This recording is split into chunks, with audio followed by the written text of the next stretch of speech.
The following story is based on the records of the United States Air Force, the files of the Hayden Planetarium, and the actual transcripts of the tapes made by Betty and Barney Hill under hypnosis by Dr. Benjamin Simon. The purpose?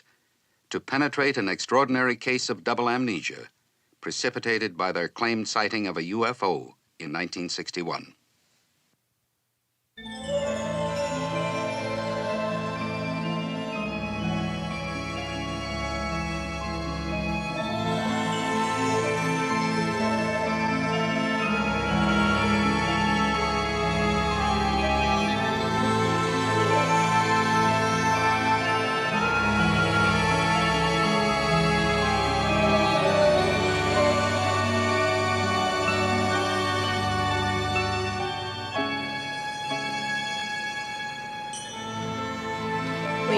Was Route 3. Off Route 3, and we've been on every single... Side road, dirt road, dead end, and there's no road, there's no clearing, nothing. Of course there is, we just haven't found it yet.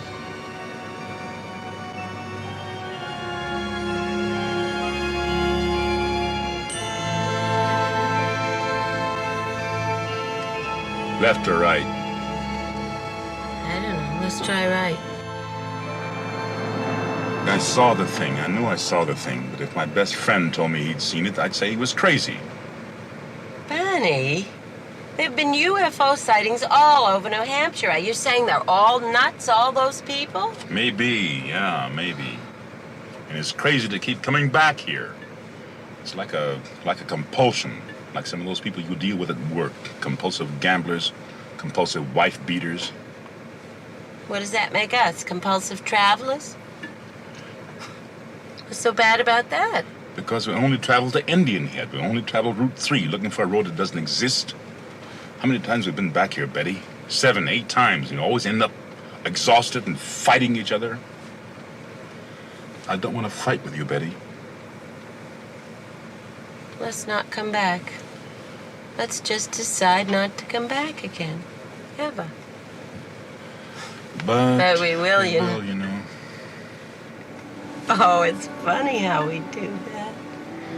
Say the same thing at the same time.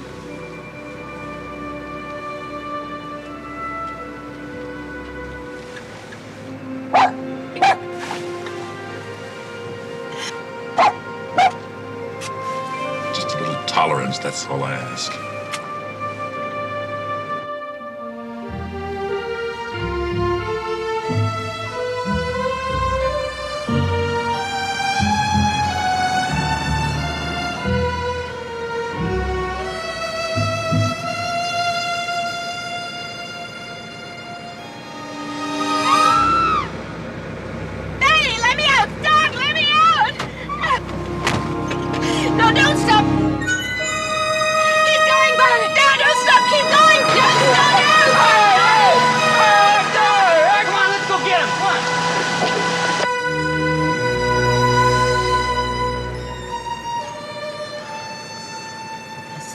Sitting on the ground. That was a dream, Betty. The men in the road, I saw the men in the road. And then I saw the moon sitting on the ground. Dreams are dreams and reality is reality. We almost smashed up this car because you had a dream. Don't do that, Barney. Please. Don't shut me out. Talk to me. Tell me what you feel. I feel that your dreams are dreams and that reality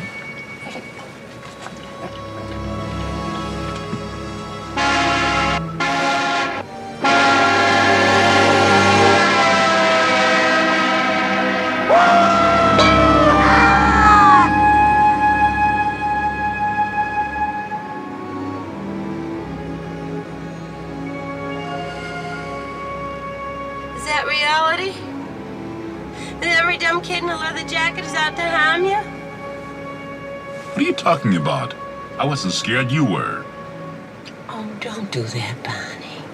You were too. I saw your face before. And just now.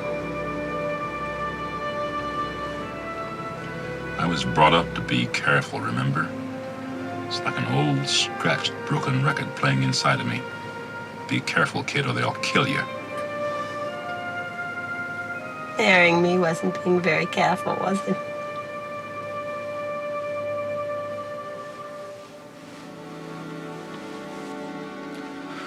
I loved you so much, I forgot to be careful. First time in my life, throughout careful.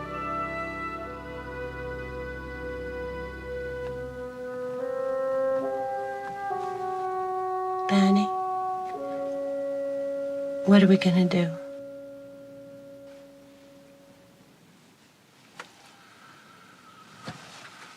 How do I know this thing happened? How do I know I wasn't just seeing things? I'm in this terrible position where I know it happened, but I can't get myself to believe it. And it's bugging me so much that my ulcers are kicking up again. Just when they were getting better. It's worse than that. I'm trying to minimize. I was out of work for 6 months on disability. The doctor said I was suffering from the complete physical exhaustion, anxiety. And Betty was having those nightmares, sudden fears out of nowhere. Things that are really not like Betty. She's so calm. And it's been almost 2 years since the experience? Yes. I keep trying to remember what happened, where we were. There's a whole area that's lost. 36 miles in there. Between the time we saw the UFO or whatever and when we heard the beeps. Now, Concord's about where you heard the beeps. There's a beeping sound. Beep, beep, beep. Is there something shifting in the car? I don't know. Uh-oh. Do you think that thing is back again? How strange. Wait a minute. I wonder if I can make the car do that myself. It was at this moment, the beeping, when your memory returned. It's a time previous to this that you can't remember. Yes, Dr. Simon, that's right. I see. We go back there. Weekends, holidays, whenever we get a chance. We were just there a couple of days ago. The two Indian head, you mean? Yes, trying to find... I sort of woke up from a daze and saw the sign, Concord 17 miles. Suddenly, Concord. It was so strange.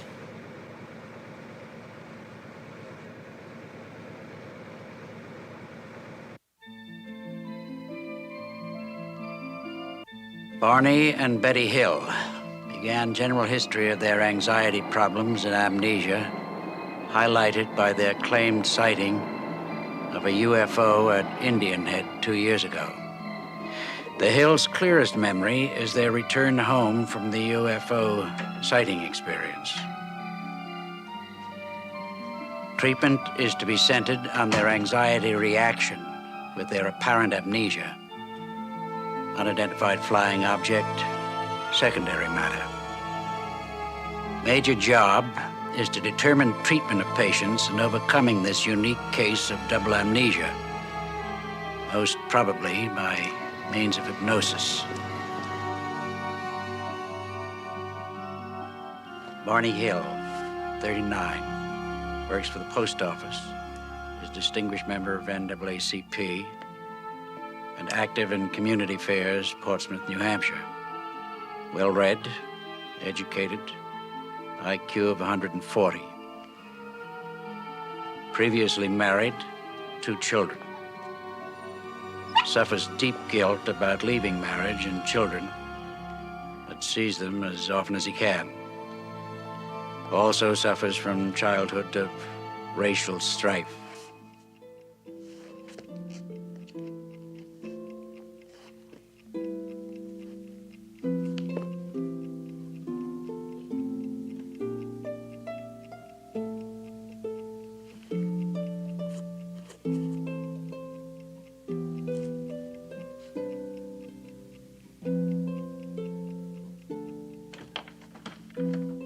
Betty Hill, 42. Comes from an old New Hampshire family dating back to 1629. Previously married, 13 years, 2 adopted children, now grown. Returned to university after divorce, received degree, presently works as welfare worker for the state of New Hampshire. He has a background of security in both upbringing and heritage. Barney? Barney, did you take the clothes in the house? What? The clothes, did you bring them in? No, I was too tired. I'll bring all that stuff in tomorrow. I don't want you to bring the clothes in the house. About the clock, you said you glanced up at the clock as you were undressing. Did you see the time? I saw that it was 5 after 5. Didn't register. I don't think Barney realized it either. Neither one of us realized till months later that it was that late.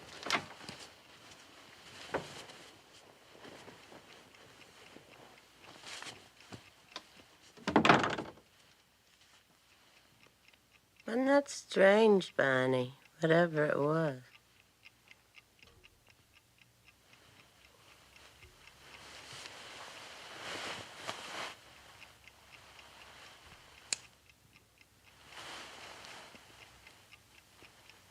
Tops of my shoes are scuffed. What?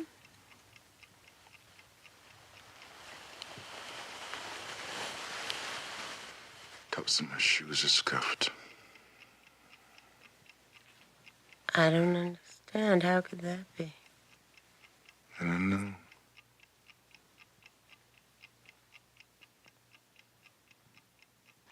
Now, Mr. Hill, when you woke up the next morning, did you experience any particular discomfort on your groin? No. It was there. I could, just had a feeling. But there was no pain or anything. Well, how much later was it that the warts appeared? Oh, 2 months, I guess, before they actually appeared. Before I actually saw them. 'Cause I had a feeling before they actually appeared. So you went to the doctor and he diagnosed it, and by means of electrolysis, he was able to get rid of them. Yes, sir. And you haven't been in trouble with them since? No, I haven't. I see. Please, continue.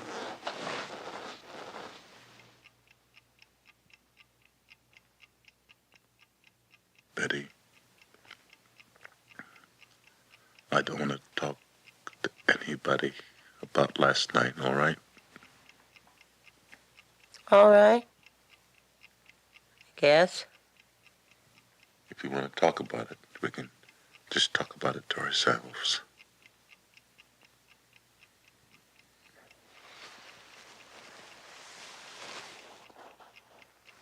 But we can't just not talk about it, you know. I know that. I want to talk about it to you. I don't like feeling alone with this thing. You're not alone with it, love. How could you be?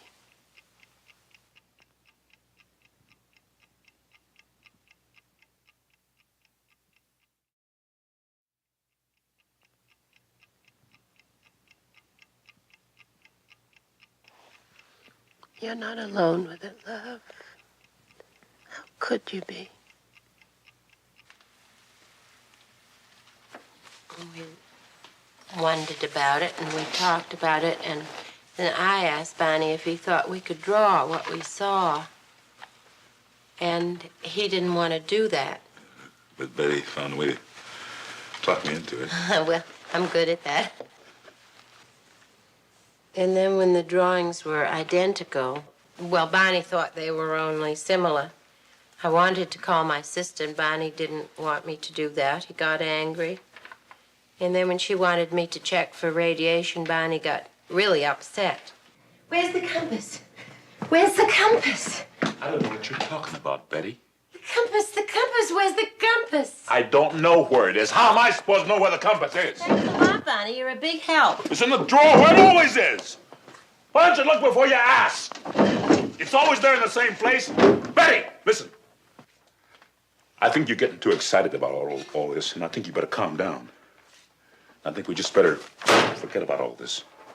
Barney, would you please come outside and look at the back of the car and see what happens to this compass? Janet says a compass works like a Geiger counter. And if the car has any radiation... Oh, Betty, it's all so ridiculous. A car is made out of metal, and any metal would attract a compass. The compass just went crazy. Near the trunk, the spare tire. Not near the battery or where you'd expect it to. And there were these strange, shiny spots on the back of the car. I finally got Barney to come out and look at them. I figured if I humored her and looked, she'd calm down. Well, did the spots stay on the car? No, they disappeared. They didn't disappear. At least not right away. What happened is that when I had the car washed, they stayed. All right. Well, let's go on. Janet, it went crazy. Yes, the compass, and there are strange spots on the back of the car. I couldn't call anybody. They laugh at me. No, I'd be embarrassed, and Barney and I decided not to tell anyone, not anyone else. Were you able to deal with that, to live with that? Yes.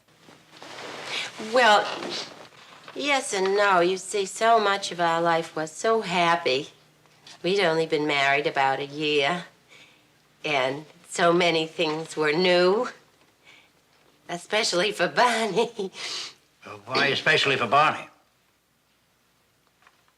Well, the only change in my life was that I was married to Barney. I lived in the house where I'd lived for years. I had the same job and the same friends.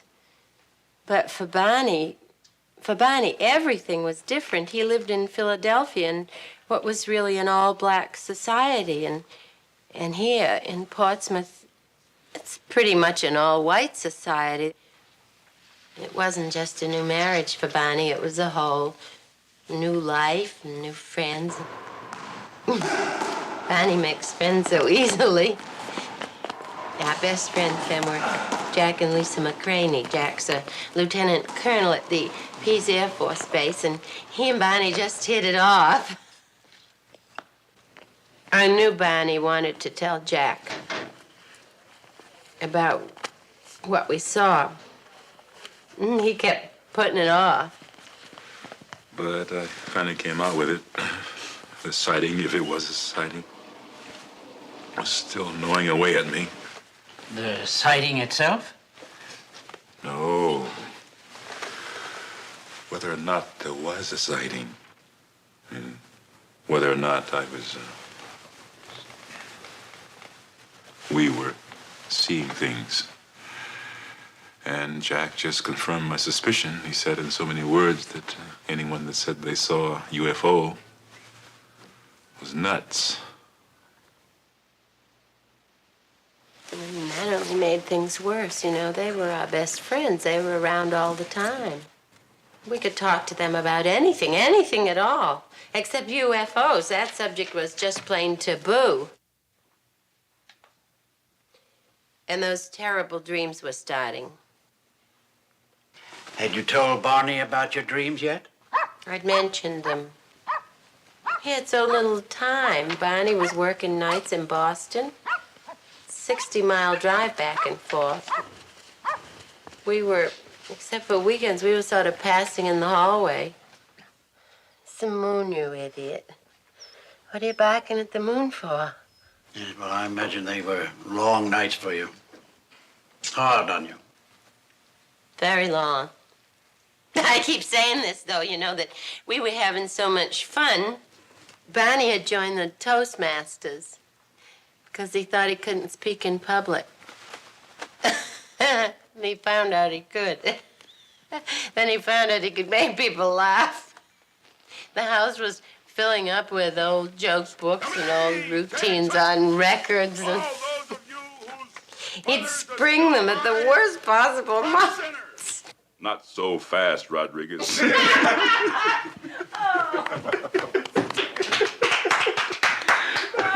Barney, just sit down. You'll be late. Bossy little thing, isn't she? You never knew she was the oldest of 5 children. Just grew up bossing everybody. Do me a favor, Barney. Wouldn't you really like to sit down? Call off your dog, Bossy. Yeah, just like that, it would change and everything would get terrible. Like that night, Jack and Lisa were having their problems. Lisa knew we thought we had seen something. Somehow we got onto Barry Goldwater. Goodness only knows how we got onto Barry Goldwater. I heard myself saying, you know, the trouble with you white people, Don't call me you white people. Don't ever call me you white people. You can say those white people, but don't include me, Barney Hill. I'm not white, I'm human. Well, I didn't ever say that again. No, you didn't.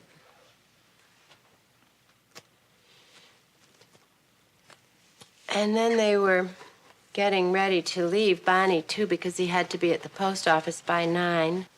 And when they all were saying goodnight, you could have cut the tension with a hatchet. My fellow citizens, let no one doubt that this is a difficult and dangerous effort on which we have set out. The path we have chosen for the present is full of hazards, but it is the one most consistent with our character and courage as a nation and our commitments around the world. And then Barney came back. He said he was going to call in sick. He was so worried, and he was just lying there with this white cloth over his face to help his headache.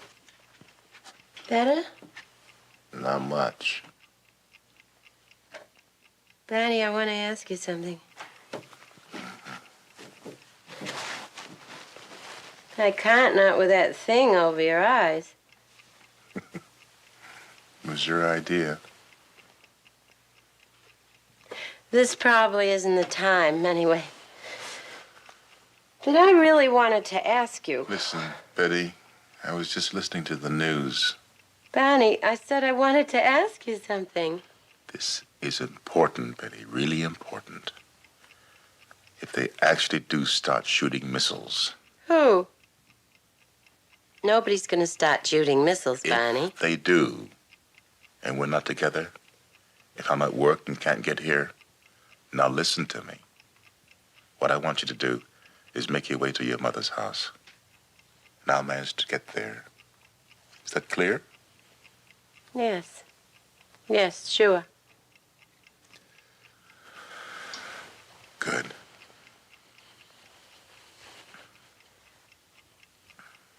Barney, what I wanted to ask you before was how come we can talk about this UFO business together and wonder what it was together? But with Janet, with Jack, it was a plane, period. With you, I can look like a fool. But with my friends, I can't afford to look like a fool. I got to hate that washcloth. More and more, he'd just lie there with it over his face. Just kept calling in sick. Well, I was sick. The ulcers, the headaches, and I was worrying. I mean, I've always been a worrier, but this is really getting out of proportion. I'm worrying about things that I didn't have any control over. I really thought we were going to be attacked. By whom? I don't know.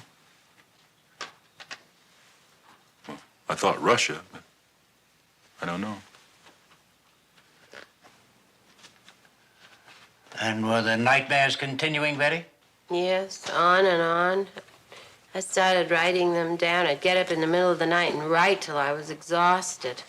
I had done that before. When things upset me, I would write them down. It would help. You still have a copy of those dreams?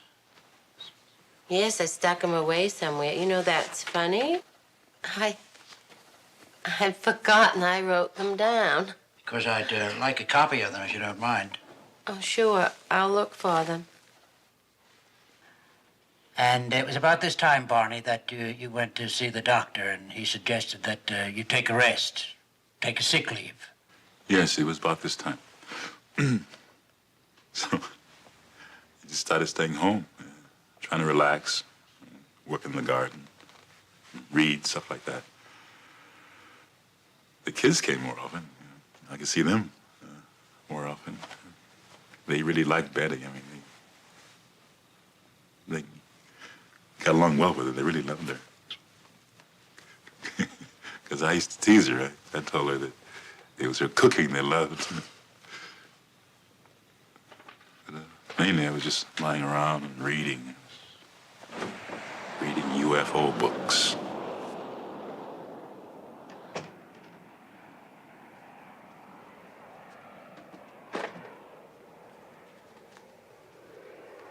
Hi.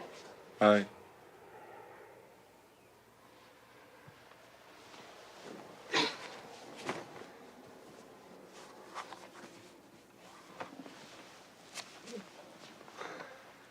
What's the matter? You upset? No, I'm not upset. Why? You weren't smiling.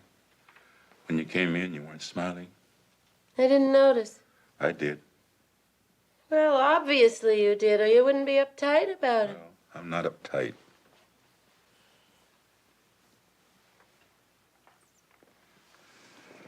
Sorry about that. I'm uptight. What about? Well, if I knew I wouldn't be lying around this house all day, would I? Wouldn't be reading these stupid books. My eyes are folding in until... What?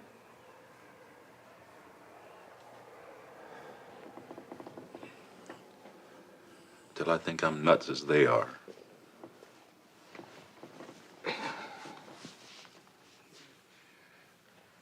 When I asked you to marry me, you said you wanted a psychiatric evaluation.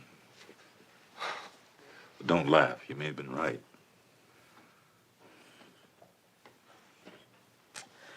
Oh, what do you mean? I mean that your instincts may have been right.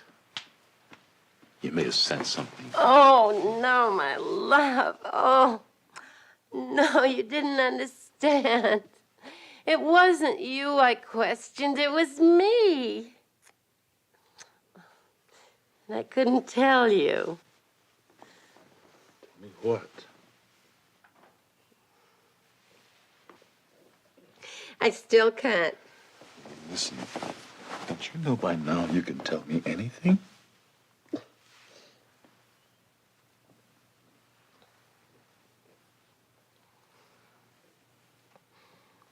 I'm not pretty. Who says? Nobody. It's something I know, something I've always known. I'm not pretty. And that's nonsense. And what's it got to do with a psychiatric evaluation of me? Oh, you don't understand. I was afraid you thought you loved me. You thought I was pretty because I was white.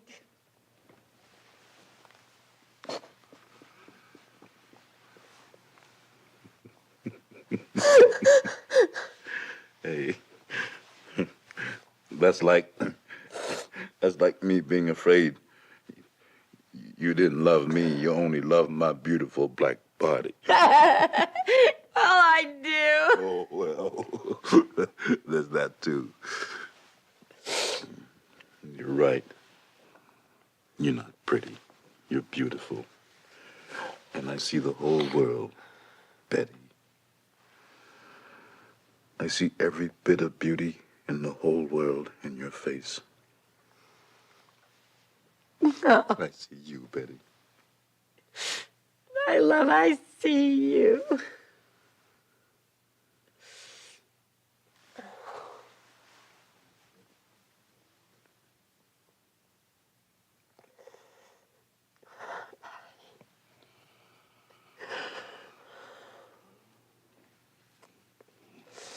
This is the way it should be. This is the way it was.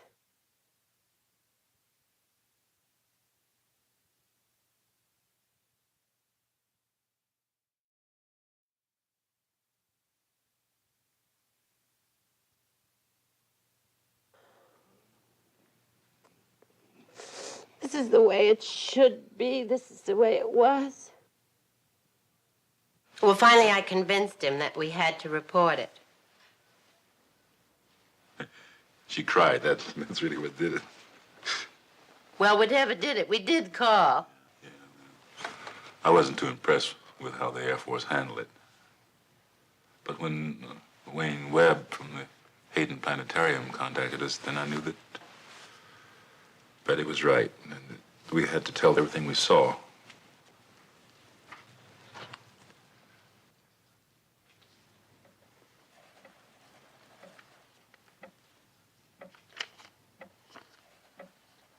No need for you to be concerned.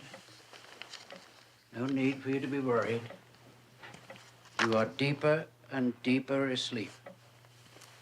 You are deep asleep. You will remember everything, and you will tell me everything. It is now September 19th, 1961. You will remember everything, and it won't trouble you. Your memory is sharp now.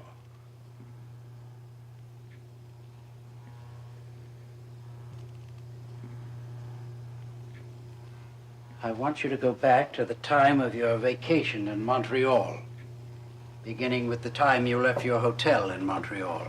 Yes.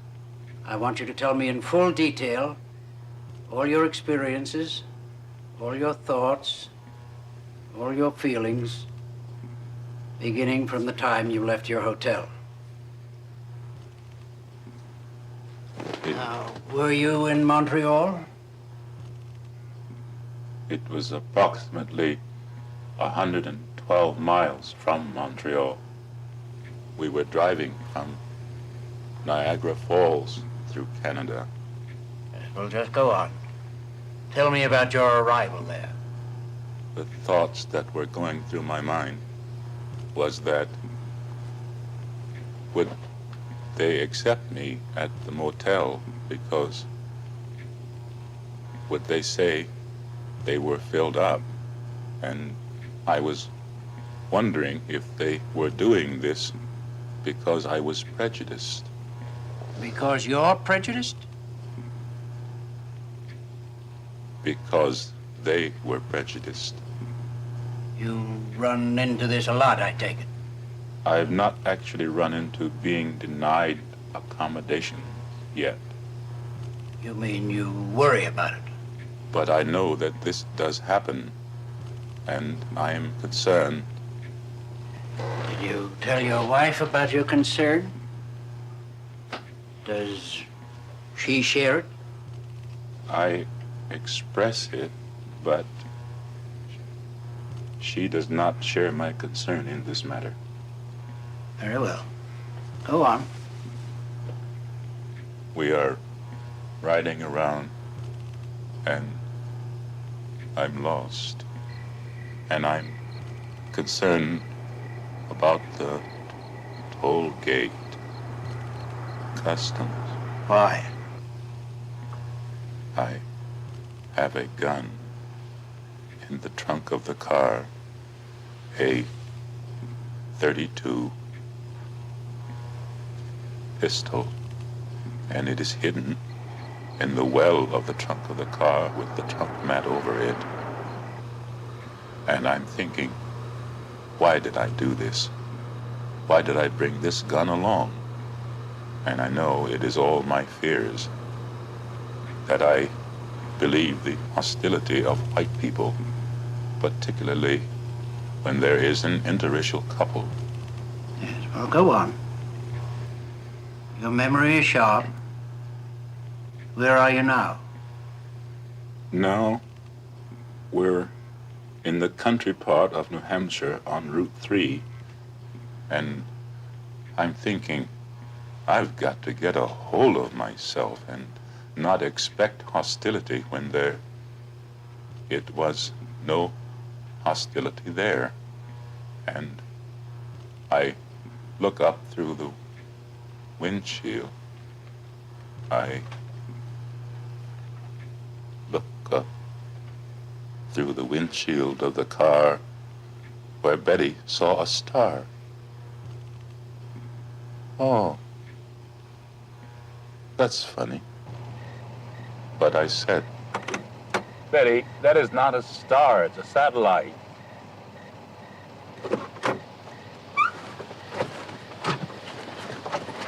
Come on, Dulcie, let's get up. Hurry up, Betty, so I can see. It's not a satellite, it's a plane. Barney, what kind of a plane is that? What kind of plane was it? It is right over my right, and it does not go where I thought it would go. Barney, I'm asking you a question. What kind of a plane is that? Oh, that's funny. It was funny. They're coming around toward us. They're changing course. Just a Piper Cub. Barney, it's not a Piper Cub. You saw a small plane. Barney, that's not a plane. It's still following us. Barney, where are you going? I just want to see it. Still there. It's coming closer. It is not. It is not coming closer. Just way up there. Betty, what are you trying to make me believe?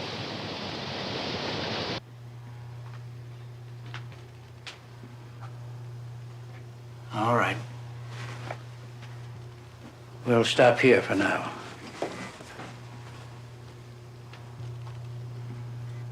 Just relax. Be comfortable. Until you hear me speak again, you won't hear any sound here. Just rest and be comfortable.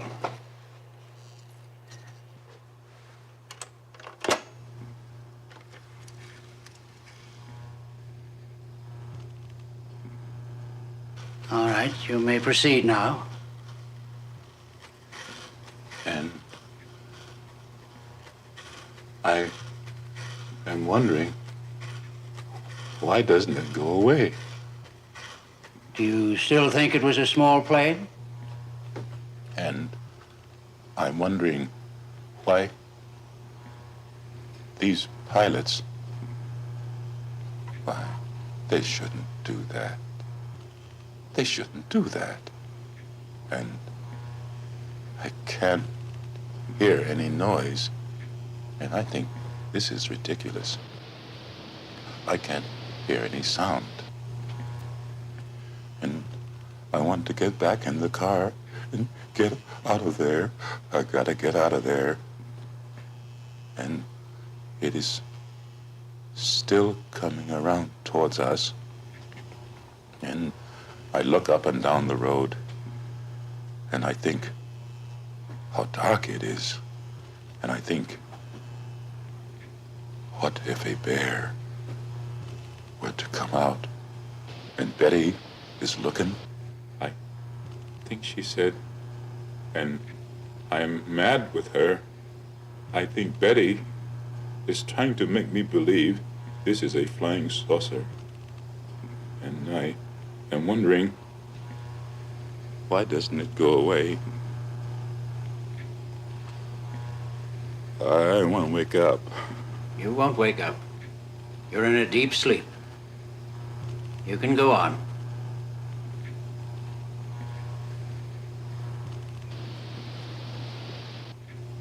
It's right over my right. What is it? I gotta get out of here. This won't trouble you. Go on. You're remembering everything now. And I try to maintain control so Betty cannot tell that I am scared. Oh, I am so scared. Go on. This won't hurt you. Experience it. It won't harm you now. I gotta get my gun! I gotta get my gun! I gotta get out of here! I gotta get my gun! I gotta get my gun! Take it! Nothing can harm you here. Here. You're in a deep sleep. You can remember nothing. Now calm yourself. Calm yourself. Here, come on.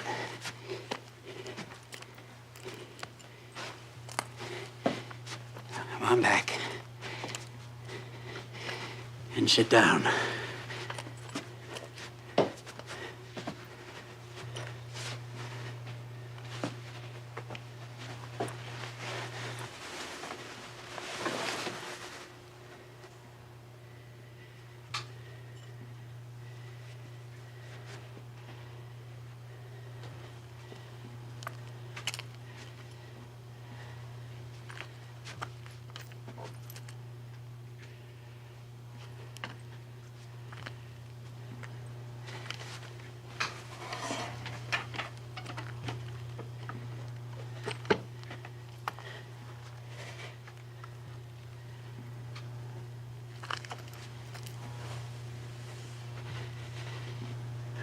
All right. You can wake up now.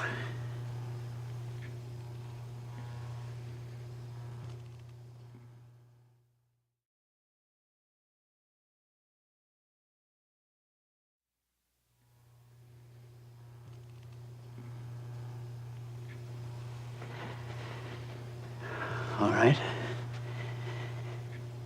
You can wake up now. You can remember everything. Just go on remembering. There's no need for you to cry out. You're calm now. You still feel you have to get your gun? Yes, It meant to harm you, you felt? yes.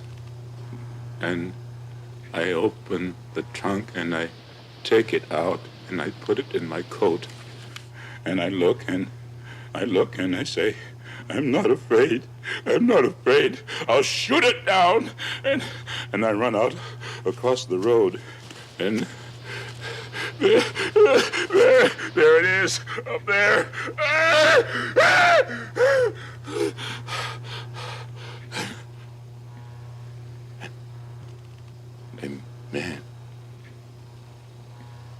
A man. Is he a captain? What is he? And he's looking at me, and I say, no, I have to shake my head. This isn't true. This can't be true. And it's still there.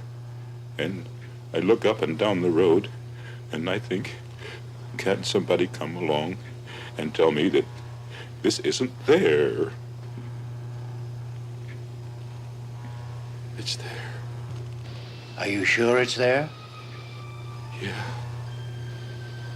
You're not having a dream? And I touch my right arm. It's not my right, it's my left arm. And it's there. If I let my binoculars fall and dangle, maybe it won't be there.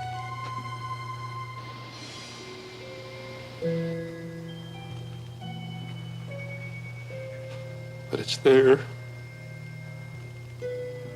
Why? What do they want? What do they want? And this one person looks friendly to me. He's friendly looking. And he's looking over his right shoulder at me, and he's smiling, and he's friendly. But the other one, with the evil face, he looks like a Nazi. He's a Nazi. Did he have on a uniform? Yeah, yes. Do they have faces like other people?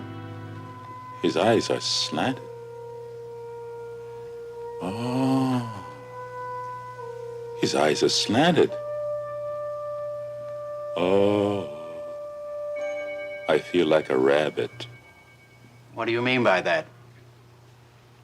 When I was hunting for rabbits in Virginia, this cute little bunny went into a bush that wasn't very thick, and my cousin Marge was on one side of the bush, and I was on the other with a hat, and this poor little bunny thought he was safe, and it tickled me because he was just hiding behind this little stalk that meant security for him. And I pounced on him and threw my hat on him and captured the poor little bunny that thought he was safe.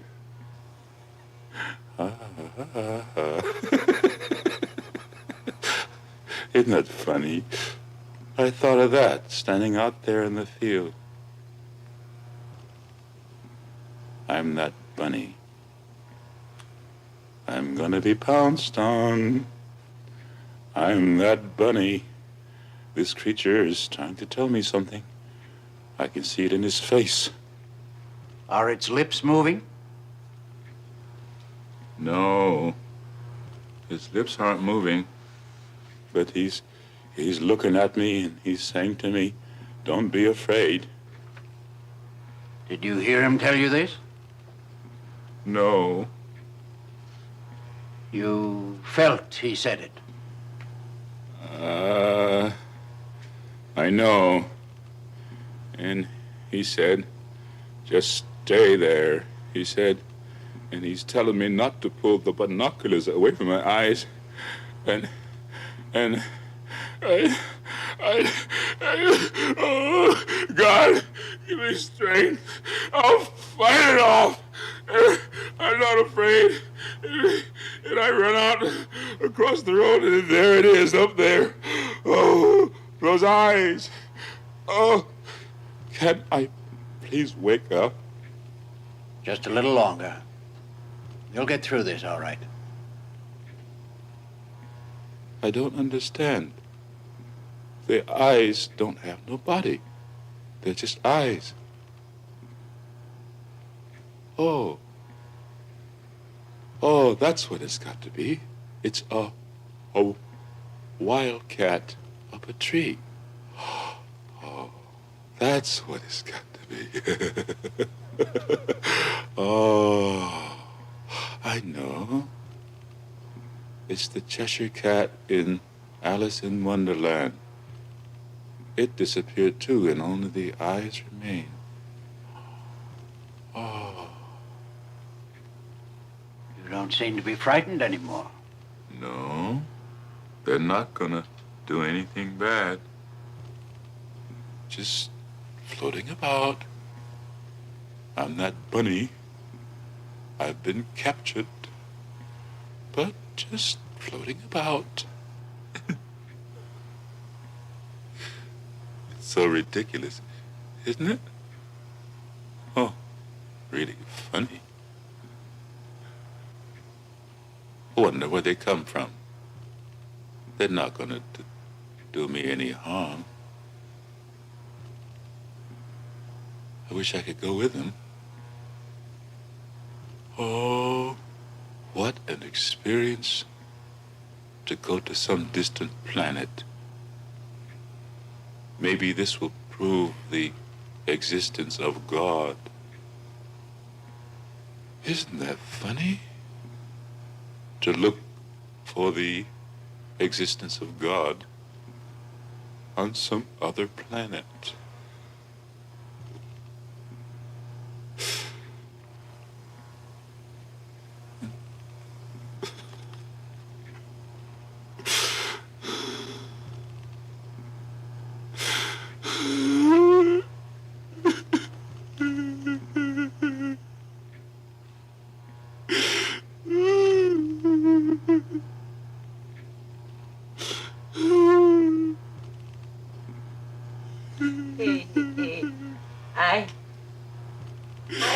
he was laughing or crying, but he said to me they were going to capture us. They're gonna capture us. We gotta get out of here. Look out! Look out! You can see them. They're right overhead. They're right directly over our car.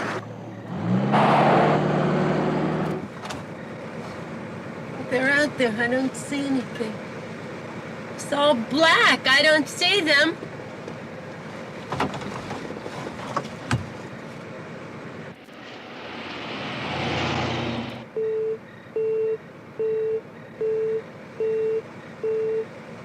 What's that? What's that noise? I don't know. Now, just a moment. This was the first series of beeps. When your amnesia begins. I don't want to. There was the second series of beeps when your memory returned. I don't know. Well, you will remember, clearly. But my mind's blank. I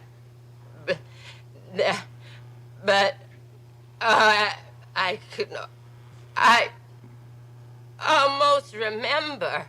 You can remember.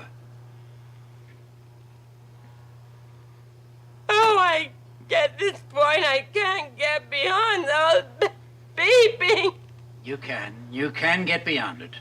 It's all right. You've never remembered it before. This is the 2 hours you could never remember until now. Because you're there now. It's all right. Go on. Remember. No need to be upset.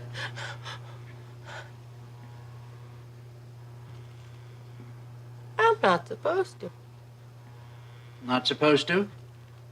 Who told you you're not supposed to? They did. All right. You're calm. Calm.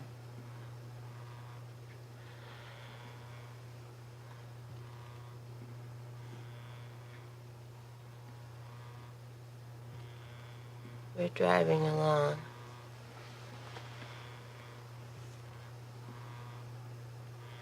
I don't know where we are. I don't even know how we got here. Barney and I, we were driving. I don't know how long. I don't know how long. We haven't even been talking. I was just sitting there, feeling that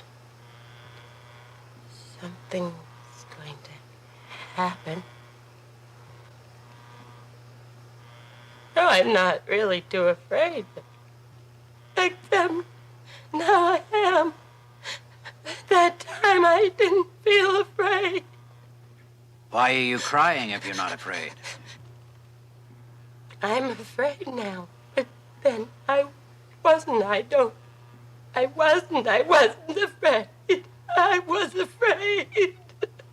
I was afraid when I saw the men in the road. The men in the road? I'd never been so afraid in my life before. Tell me about the men in the road. It's all right. You're safe here. Tell me about the men in the road. Betty, don't fall asleep. I want you to stay awake so you can remember. Tell me about the men in the road.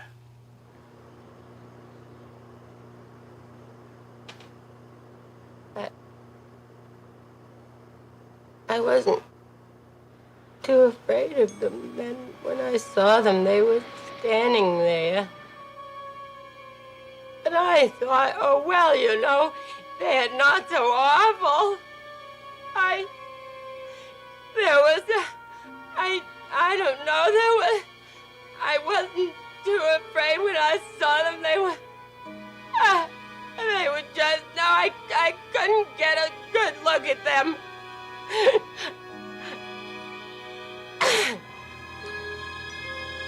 Maybe their car's broken down.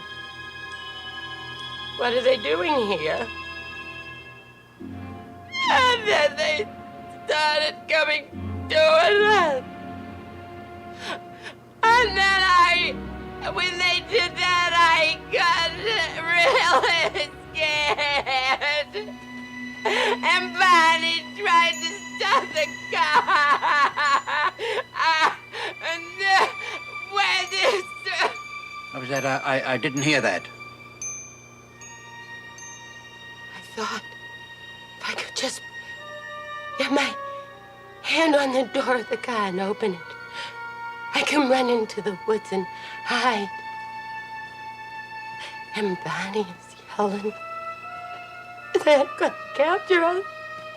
They're gonna capture us. They're coming closer. Oh, my. Oh. They're coming closer. I just put my hand out. I put my hand on the door of the car. And I'm gonna open it. And they open it for me. They open the car door. This man. There's two men behind us. Oh, there, 1, 2, 3 men, and there's 1, 2 more men behind them.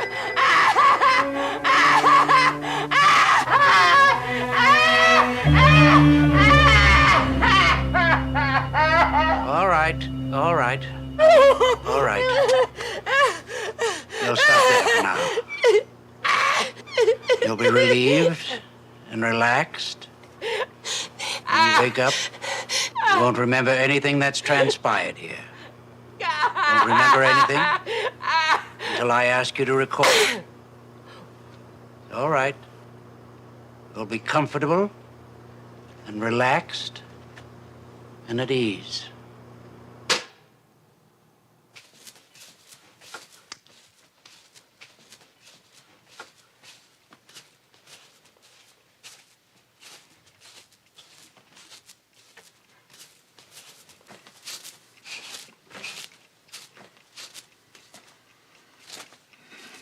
Oh, the beautiful people. Don't do that. The Kennedys don't giggle. What about? You got no class, girl. Don't give me that talk about your Mayflower ancestors. Now, how could I go and marry a girl with no class? No, Betty, no. Not that, no, Betty, not that, no, anything but that, no. Serves you right. No class. You're really feeling good, aren't you? Yes, I am. Just minutes. I really feel good. I come out of those sessions, it's like a weight's lifted. And I don't know what the weight is, but something's working because there are these minutes before it all comes creeping back again. With me, it's a day or so. And then I can't wait for the end of the week to get back in there. Like today, at lunch, I felt so cool I had an onion with my hamburger. Barney, you know we said we wouldn't eat onions unless we both had them. Oh, I'm sorry. I forgot. I'll get you one. What? I'm gonna get you an onion. Oh, I don't want an onion, you lunatic.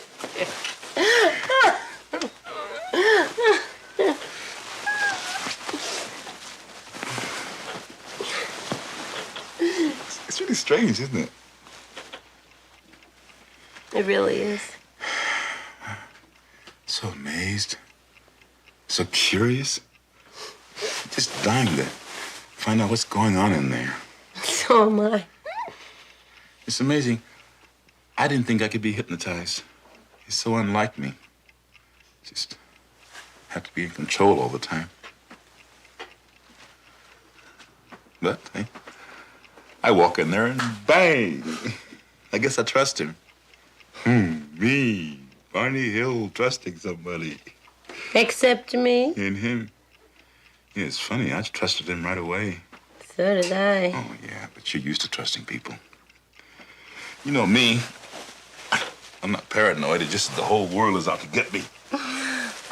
Especially boys with ducktail haircuts and old ladies. Old ladies? What, are you kidding? Yeah, sort of. No, not really. My earliest memory, except that I don't think it was really a memory, just that my mother told the story so much that I feel I remembered it. I was just a baby, 6 months, 9 months, and we moved into an all-white neighborhood in Philadelphia. And my mother put me out on the porch in a carriage. She came out just in time to see an old lady sneaking across the porch with a pot of boiling water, and she was gonna dump it on me. Oh, Barney. You're not crazy. Well, I don't know. Maybe it didn't really happen, but I grew up on stuff like that. All those summers in Virginia. I remember my uncle and all the men on the farm sitting up on the porch all night with their loaded guns. All night because they were coming. They said they were coming, but they didn't come. I know. No, I don't know. Oh, there's no way I could ever know, is there? No, thank God. My fears? You know, it's odd.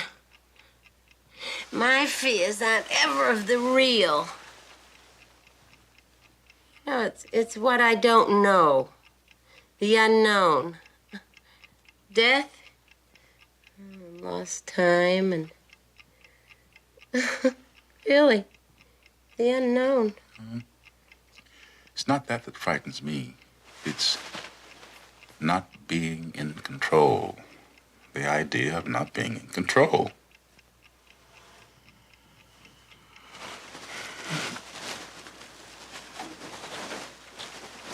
You promise me something? If I get a stroke, something like that paralyzes me so I can't, would you put a pillow over my face? That's not fair, Barney. Barney, that's not fair to ask me a thing like that now, to ask me to promise. All right, don't promise now, but if, just decide then, knowing. Okay, I'll decide then, when you're 102. It runs in the family, you know, strokes. And I truly am scared. I would have told you about that and asked you about that before, but I didn't want to frighten you. Will you be all right? No. No, I wouldn't be all right. Oh, baby, don't cry. Didn't mean to make you cry. Yes, you did. You did. Everything was just fine. We were laughing. We were fine. You had to spoil it. You had to.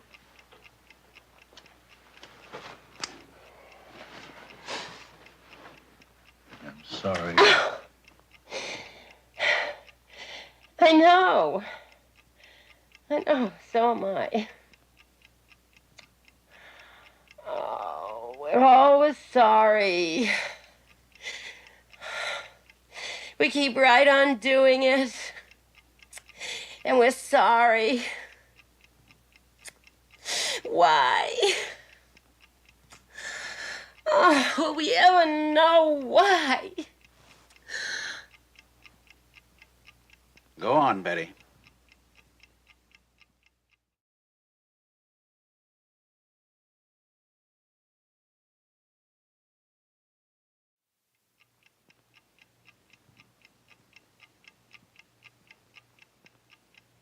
Why? Oh, will we ever know why? Go on, Betty. It's all right. You can go on now. I don't know what happened. You can remember everything now. What did these men look like? Did you see their faces? No. How were they dressed? Did they have on a uniform or ordinary clothes? I couldn't say. I don't know. I can't remember.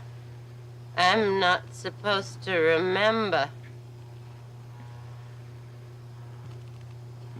All right. Your memory is sharp now. You needn't worry. You can remember everything. Now tell me what happened. What are you thinking now? I'm thinking I'm asleep. Asleep in the car? I'm asleep and I've got to wake up. I don't want to be asleep. I keep trying to wake up. And then I open my eyes. I'm walking through the woods. I open my eyes quick and I shut them again. And Barney is behind you? There's a couple of men behind me, and then there's Barney. There's a man on each side of him. And my eyes are open, but Barney's still asleep. He's walking and he's asleep.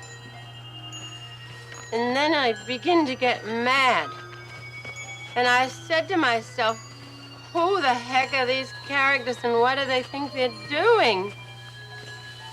And I turn around and I say, Barney, wake up. Barney, why don't you wake up?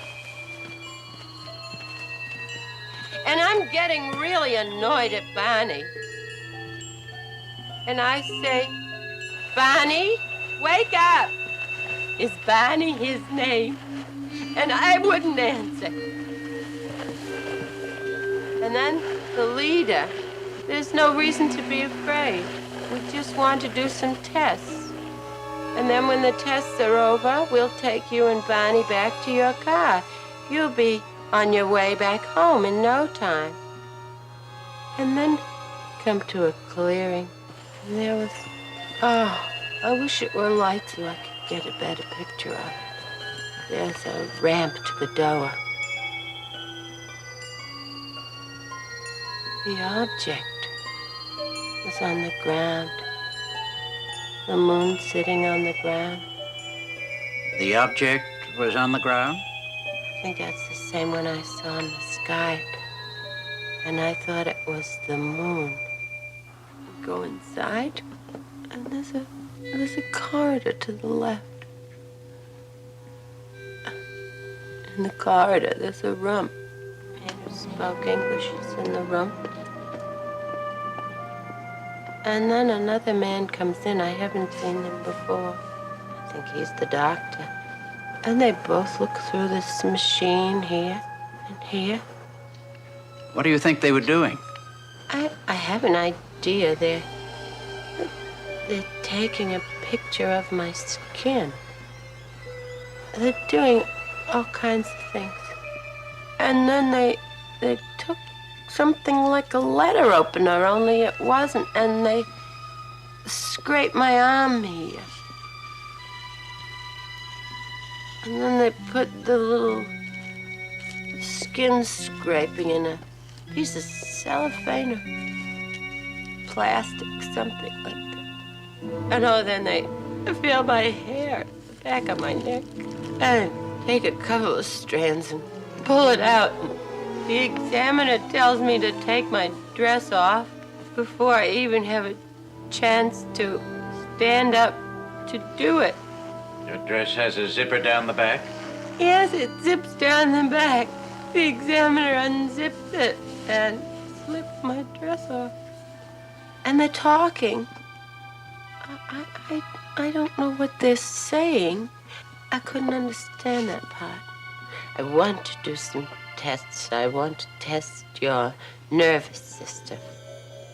I don't know how our nervous systems are, but I hope we never have nerve enough to go kidnapping people off the highways as you've done. I'm lying on the table.